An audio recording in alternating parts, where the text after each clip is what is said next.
ใครแนะนำมาอินก่อนน้องชายแนะนำมาน้องชายแนะนำมาน้องชายนี่คือสั่งหยังสั่งอินแปลงสั่งอินแปลงแนะนำมาเนาะเห็นน้องชายตัดผมได้เดือนหนึ่งมื้อหนึ่งหรือว่ามื้อหนึ่งเฉลี่ยประมาณเป็นเงินกีบเฮาประมาณเท่าไหร่ประมาณได้หลายอยู่ประมาณ 4-5 แสน4-5 แสนเราได้อยู่สมมุติว่ามื้อหนึ่ง5 แสน35กับ15ล้านเนาะเดือนหนึ่งเนาะเห็นบอกก็โอเคได้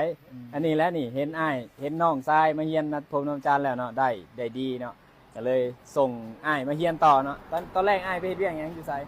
อยู่ไทยเฮ็ดเวียกอยู่ไทยเนาะแล้วบัดนี้จังได๋คือขึ้นอยากมาเฮียนตัดผมก็ครั้งแรกก็ส่งน้องมาเฮียนก่อนส่งน้องมาเฮียนบ่มีทุนแน่ก็เลยส่งเพิ่นก่อนพอเพิ่นไปตัดผมได้ก็ให้เพิ่นส่งต่อเฮาให้เพิ่นส่งเฮาต่อวันนี้ว่าไงมันคือแบบนี้เนาะแบบในหนังเลยว่าซั่นซะอ้ายนี่แบบยอมเสียสละให้น้องมาเฮียนก่อนเนาะพอมีเงินมีกำแล้วน้องตั้งโตได้แล้วมีรายได้แล้วหา